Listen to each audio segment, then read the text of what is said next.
ああ、ゆうのちゃん戻ってきてよかった。オーガスタたちとはもう一度初めから友達になってたくさん思い出を作ればいい。今宵は月の手のもとに。任務クリア。はあ。家なしララチャンネル。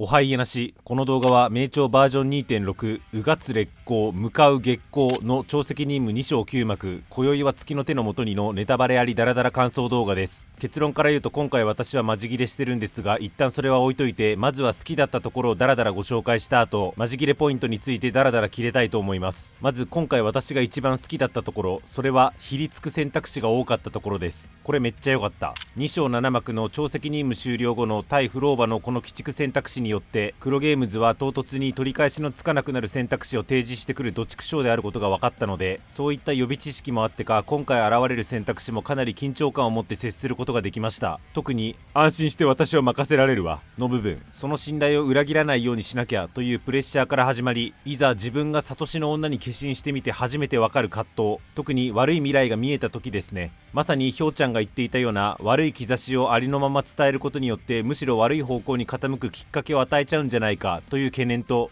伝えなかったことによってこの悪い方向に突き進んじゃうんじゃないかという懸念、さらにはというか結局改善策まで言えなきゃ意味なくねという葛藤。後続ユウノが自分でこの悩みを自白しますが、前段でひょうちゃん自身が体験したからこそこのユウノの悩みが骨身に染みました。そんな感じで選択肢は良かったんだけどさ、この選択肢初手左選べたやついるの？これは運命を無視したくなるところだが、いや待てよ、アンカーを継続できなくなるのでは？ここは一旦定められた運命に従おう。いや無理だろ。ちなみに私が選んだ選択肢はこちらです。全部同じ選択肢だった同士はぜひチャンネル登録よろしくお願いします。あともう一個好きだったのがひょうちゃんとアブトのシーンですね。言うの覚えてないのとオーガスタに聞いたら、オーガスタすら1ミリも言うのを覚えてない。挙句オーガスタは自分が長年苛まれてきたささやきと重ねてしまい、ひょうちゃんお主も内科担当とお前の方がおかしいんだろうとアンに言われてしまう。オーガスタ目線でそう考えるのは無理もないことで、さらにひょうちゃん目線としてもあのオーガスタすら覚えてない、かつお前がおかしいんちゃうと言われれば異常が起きてるのは自分の方なんじゃないかと思い不安になるのは無理もないこと。ここでアブが自信持てやワイも覚えてるで手励ましてくれるのは心強くて、実はちょっとじわっときましたね。現地妻作って遊んでいるひょうちゃんですけれども、やはり真の意味で相棒なのはアブなのである。知らんけどぶっちゃけ私気づいてなくて視聴者コメントで確かにって思ったんですけど、直近ひょうちゃんはフローバから忘れられた立場の痛みをぶつけられているから、その痛みに対して敏感になっているがゆえに言うのが皆から忘れられている状態に対して強い抵抗感を抱いていると考えれば、ひょうちゃんが頑張っていることに対して一層共感没入できるんですよね。これも良かったです。あと今回超責任務中の戦闘パートがめちゃくちゃ少なかったですね。なんなら言うのをスキルフルセットで操作できたの最後の最後だけですよね。超責任務がピックアップキャラの反則を兼ねていると考えると結構思い切った構成だなと思います。間にバトルがほとんど挟まれない構成、賛否両論のような気がするんですけど、個人的には結構好きでした。超責任務やるときって文章を読み解くだけで結構疲れちゃうので、バトル挟まずともすでに頭でバトらされてる感覚なんですよね。合間合間で手を動かすことを強要されるとノイズになったりするんで私には合いました。ただ私は昔ビジュアルノベルゲームを結構プレイしていたので、ポチポチしながら読み進めるだけの構成にある程度耐性があるんだろうと思いますし、頭使う、手動かす、頭使うっていう構成が中だるみ防止になるって意見もわかるんですけどね。超責任務というか連戦任務っぽいって言ってる人もタイムラインでちらほら見かけて、確かにそうかもと感じました。なんでだろう。偽りの神王を倒しちゃったのもあり、メインシナリオにおける VS 名式っていう大きな流れにこの話が載ってない、あるいは載ってるのかもしれないが載ってることを単に私が理解できていないからかもしれない。というか連戦任務もうやらんのかな。カンタレラとかザンニーのやつとかめっちゃ好きだったんだけどな。ザンニーの頭なでなでとかも超責任務まで出張ってくると重ためのシナリオに対して異物感を覚えちゃいそうなんだけど、連戦任務だったらなでなでなでなでになるから貴重な位置づけだとは思ってるんですけどね。そんなところかな。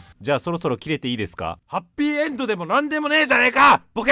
わざわざ公式のバナーから言うの消しといてさ、ルパとオーガスタのボイスから言うの消しといてさ、黒ゲームズこういうとこほんと丁寧だな、言うのが戻ってきた時の感動もひとしおになるけんねと思ったらこのありさまですよ。まるで黒ゲームズに言うの戻ってきてよかったですね、ねえ今どんな気持ちと煽られてるみたいです。私は問いたい。今回戻ってきたユーノはユーノと言ってもいいのかというのもこの金髪野郎は言ってました。存在とは記憶や感情、つながりといったアンカーによって定められ権限するものなのだと。じゃあセブンヒルズの住民たちからの記憶というアンカーをごっそり失ったユーノに対して果たして元のユーノが戻ってきたと言っていいのか。いや言えないでしょ。おい、これ何が腹立たしいって、登場人物は全員すっきりした顔してるんですよね。ユーノはけなげだからまた仲良くなればいいしって言ってるし、オーガスタはユーノの記憶を失ったことすら気づいてないわけだからノーダメージだし、ヒョウちゃんも私の手元には収まったしみたいな顔してるし、こんなイラついてるのは傍観者の私だけ。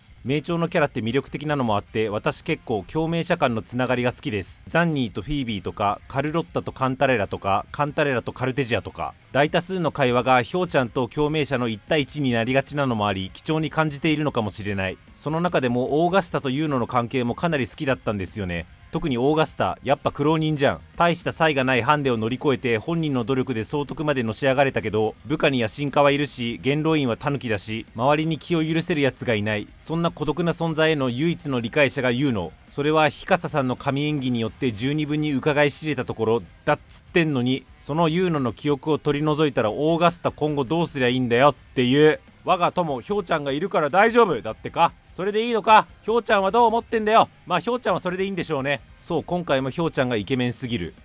形こそなくなってるけど選択はそこにある。選択肢にが含まれるの人生で初めて見たかもしれん。まあそれは別にいいんですけど、でも例えばリリベルおばさんがユーノという存在もいろいろ考えたんだろうよ。ベストではないかもだけど円満ちゃうの的な忠告をしているにもかかわらず、ワイが嫌なんやというまあまあ独善的な感情で単独行動に走るじゃないですか。力あるものの行動ですよね。つくづくヒョウちゃんノットイコール私ではあります。ちなみに誤解のないように言っておくと、私はヒョウちゃん登場人物としてかなり好きです。己の欲望のままに行動する人、かつそう動けるだけの力を持ってる人、嫌いじゃないんですよね。あとさっきも言った通り、今回のヒョウちゃんはそういう風に行動する動機づけが前々回の超責任務でなされているので、まあ今のヒョウちゃんならそう動くよなって納得感あったのでなおさら OK ですね。ただ一登場人物としてヒョウちゃんが好きって話と今回の全体的な結末に対する思考は別なんだわ。ちょっとセンシティブなこと言っちゃうんですけど、私の超責任務の配信のコメントで NTR って言ってる人がいたんですよね。いや一応私も義務教育を終えてるんで、もちろんリアルのそれと全く事情が異なることは重々承知してるんですけど、ただその辺のプロセス全部すっ飛ばして最終的に収まったとこだけをスナップショットで見たら、そういう感想を抱くのもちょっとだけわからなくもないなって思っちゃったんですよね。特に私がオーガスタへの肩入れ強いからよりそう思っちゃってるのかもしれない。なので正直に言うと今回のシナリオは Not for me ではありました。こう言っちゃうとつまらなかったに聞こえちゃうかもしれないから嫌なんですけど、そうではなく面白くはあったんですよ。そもそも面白くなかったらこんな架空の話に対していちいち腹立てたりしないから。